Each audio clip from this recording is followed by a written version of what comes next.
Okay, so we're diving deep today into um, those recent wildfires that hit Los Angeles. Yeah. But we're going to be focusing specifically on Pacific Palisades. And, Right. you send us some news articles and official statements, and we know you're particularly interested in how those fires affected the people living there, Yeah. especially the celebrities who call that neighborhood home. Yeah, it's really fascinating, I think, because it gives us a chance to kind of explore how a disaster of this scale affects a community that's, known for its affluence. Right. And we can delve into, the personal stories of those who might seem at first glance to be kind of insulated from that hardship. Exactly. Yeah, and before we get to, those individual stories, let's just kind of set the scene. Okay. I mean, we're talking about a place where the average home costs $4.5 million. Wow. So not exactly, your typical neighborhood. No. And these fires were incredibly fierce. Yeah. And they spread so fast. Yeah, they were really fast moving. Yeah. One of the things that I found really interesting here is how long range spotting played a role. That's where embers get carried by the wind, Oh, wow. sometimes like a mile or more, Yeah? and start these new fires far ahead of the main fire line. Oh, gosh. So that makes them incredibly difficult to contain. Oh, yeah. I can only imagine the chaos as people were being told to evacuate, Oh, absolutely. and the firefighters are battling just to control the blaze. Yeah. It must have been just absolutely terrifying. Yeah. Those official responses, though, I mean, they're crucial context. Right. But I think what we really want to do is kind of shift our focus to the more human side of this story. Okay, yeah, let's unpack some of the experiences of those who, lost their homes. Like Paris Hilton. Yeah. She watched her home burn Uh. on live TV. Oh, my gosh. And she said, she was heartbroken beyond words Yeah. that the home held so many precious memories. It's just such a stark reminder that even for someone with her resources, Right. the loss of a home is deeply personal and devastating. Yeah. It really highlights the emotional attachment we have to our homes, Right. regardless of their monetary value. It's the memories, the sense of security. Yeah. That feeling of home Yeah. that truly matters. Yeah. And it's interesting that both Paris Hilton and Kate Beckinsale, Right. in their statements, they immediately mentioned the safety of their pets.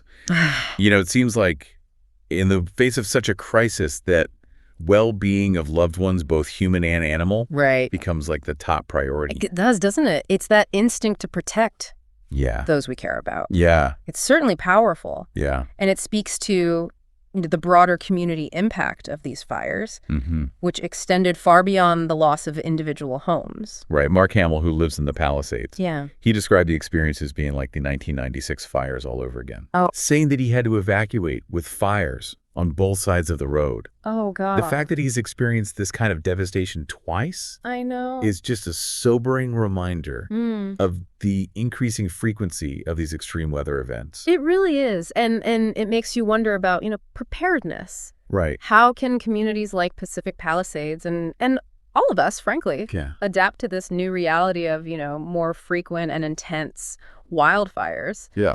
But before we delve into that, Okay. let's hear a little bit more about what residents went through.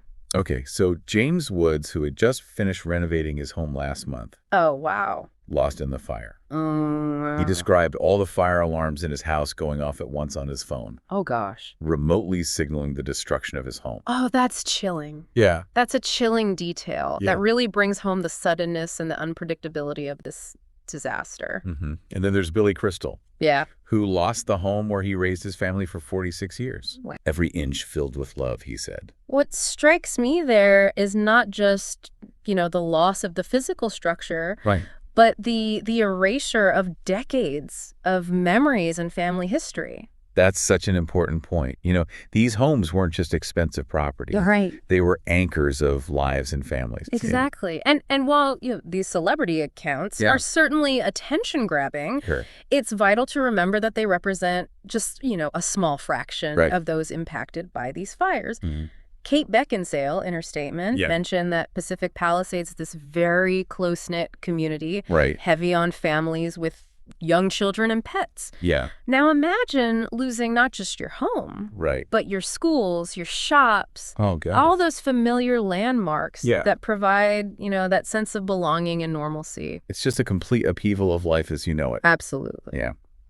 And Jamie Lee Curtis noted that many of her friends also lost their homes. And it really highlights that ripple effect of this disaster, how it touches so many lives within a community. It really does. And it makes you think about, those long-term Right. psychological and social impacts of such a shared traumatic experience. For sure. Absolutely. And while it's easy to get caught up in those stories of damage and loss, Yeah. sadly, some in the community experienced an even more profound loss. Yeah. It's tough. We've been focusing on the material impact. Right. But we can't forget about the human cost. Yeah, you're right. And we can't forget about those who, didn't make it out. It's heartbreaking to read about Rodney Nickerson, an 82-year-old man who thought he'd be safe staying in his home in Altadena. Sadly, he perished in the fire. It's a stark reminder, that even in familiar surroundings, Right. the danger posed by these fires is very real. Yeah, and then there's the story of Victor Shaw, Oh, yeah. a 66-year-old man who was found holding a garden hose, Oh, wow. trying desperately to save his home. What do you think was going through his mind in those final moments? Oh, gosh. It's hard to fathom the courage and desperation he must have felt. Yeah. It speaks to that primal instinct to protect what's ours, even in the face of overwhelming danger. For sure. And it makes you think about, those difficult choices people face when these kinds of disasters strike. Absolutely. And these tragedies, they weren't limited to the elderly. Right. We also learned about Anthony Mitchell, Yeah. a 67-year-old amputee, Right. and his son Justin, who had cerebral palsy. They were tragically unable to escape in time, Gosh, it's awful. even though they were waiting for an ambulance to help them evacuate. Their story is just so difficult to hear, and it really underscores the need for, inclusive emergency plans Right. that address the unique needs of people with disabilities. Absolutely. Are there any examples in the materials about how those needs are being addressed? Well, while the sources don't specifically detail disability-specific aid, Right. there is mention of, various support systems being put in place. Right. For example, companies like Uber and Lyft, they're offering free rides to evacuees, Okay, good. and Airbnb is helping to provide temporary housing. That's great. So it's encouraging to see this kind of community response. Yeah. But, your question about how those efforts reach Right. those vulnerable populations is a crucial one. Yeah, it makes you think about the gaps that might exist in these support systems. Yeah. And how we can make sure that, everyone has access Right. to the help they need. Exactly. And while these individual stories are powerful, it's also essential to understand the sheer scale Right. of this disaster. Yeah, the numbers are staggering. They really are. Over 10,000 structures destroyed. Wow. More than 29,000 acres burned. At least 180,000 residents evacuated. And the financial impact is equally immense. Yeah. AccuWeather estimates the economic damage Right. to be somewhere between $135 and $150 billion, Wow. making this one of the costliest wildfire disasters in modern U.S. history. It's almost impossible to comprehend the magnitude of that figure. I know. $150 billion. It's hard to wrap your head around. What does that kind of economic damage really mean Yeah. for a community, for the state as a whole? Well, beyond, the immediate cost of rebuilding and replacing what's been lost, Yeah. there are the long-term consequences. Right. Businesses are disrupted. Yeah. Healthcare systems are strained. Of course. And entire communities face psychological and emotional trauma. Right. So, the ripple effects of a disaster of this magnitude will be felt for years to come. And it's not just about rebuilding structures. Right. It's about rebuilding lives and communities. Exactly. The source material mentions President Biden declaring a major disaster for California. Yes. What are the implications of that declaration? Well, that declaration is a significant step. Yeah. It unlocks federal aid and resources to support the recovery effort. Right. This can include things like grants for temporary housing, unemployment assistance for those who lost jobs due to the fires, Right. and low-interest loans to help businesses rebuild. So it's not just a symbolic gesture. No, not at all. It's a tangible commitment from the federal government Right. to support California Yeah, in this difficult time. precisely. It's a recognition of the severity of the situation Yeah. and the need for a coordinated response. And amidst all this devastation, there have also been some truly heartwarming stories Oh, yeah. of resilience and community support. Absolutely. We read about how the LA metro system suspended fare collection Oh, that's great. to help people get around. That's a great example of how even, small acts of kindness can make a big difference in a crisis. For sure. And it's not just individuals and local organizations stepping up. Right. The source material also mentions that President Biden's major disaster declaration Yeah. will allow FEMA to coordinate disaster relief efforts. Right. This means they can provide direct assistance to individuals and families, as well as support to state and local governments Right. in their recovery efforts. Exactly. That's reassuring to hear. Yeah. It sounds like there's a multi-layered support system in place to help those affected by these fires. It's certainly a positive sign. Yeah. And it speaks to, our capacity for compassion and our ability to come together in times of need. Absolutely. But beyond these immediate relief efforts, Yeah, it's important to look at the bigger picture.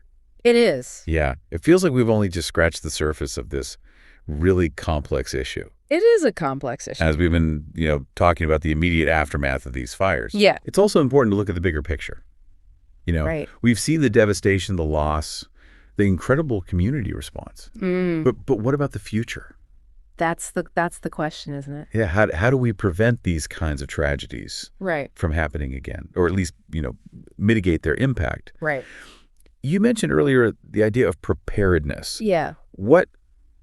What specific steps can communities like Pacific Palisades and all of us take to be better prepared for future wildfire risks? Well, there's several key areas to focus on, I think. Okay. One is forest management. Yeah. The source material doesn't delve too deeply into this, Right. but it's a critical factor. Regular controlled burns, for example, can help reduce the amount of dry brush Right. that fuels these massive fires. So it's about proactively managing the land Exactly. to reduce the risk. To reduce the risk, yeah. What about the homes themselves? Yeah. Is there anything that can be done to make them more fire resistant? Absolutely. Building codes in fire-prone areas Okay.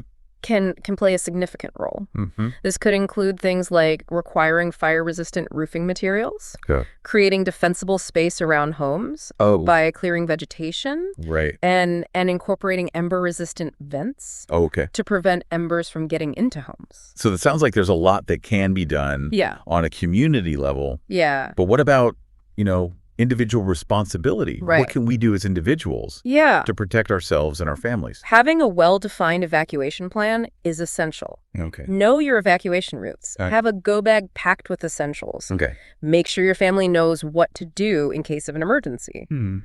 And as we saw with James Woods being alerted remotely, Right. technology can play a role. Yeah. Make sure you have smoke detectors installed. Okay. And consider investing in smart home technology. That can provide early warnings. Okay. Those are all really great practical tips. Yeah.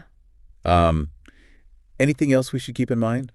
Well, don't underestimate the importance of home insurance. Make sure your coverage is up to date. Right. And that you understand, what's included in your policy. Mm-hmm. And remember, as Kate Beckinsale pointed out, Yeah. Pacific Palisades is a community with a lot of families with young children and pets. Yeah. So, part of being prepared is checking in on your neighbors, Right. especially those who might need extra assistance during an evacuation. That sense of community responsibility is so important. It is. It's been a heavy topic, this deep dive into the wildfires and their impact. Yeah. But in the face of such tragedy, Yeah. it's also been inspiring to see the resilience Absolutely. of the human spirit, Yeah. the way people are coming together Mm-hmm. to support each other and rebuild their lives. It's a powerful reminder that even in the darkest of times, there's light to be found. And that by learning from these experiences, by working together, we Right. prepare for and mitigate future risks. Mm-hmm. We can build stronger, more resilient communities. Well said. We've covered a lot of ground today. We have. From, those personal stories of loss and resilience to the broader community impacts. Right. And the steps we can take to prepare for the future. Yeah. What stands out to you, dear listener, as the most important takeaway from this deep dive? As we continue to grapple with, this increasing threat of wildfires fueled by climate change, the question isn't if these events will happen again, but when. Yeah. And the actions we take today, both individually and collectively, will determine how we weather those future storms. Stay safe, stay informed, and stay connected to your community.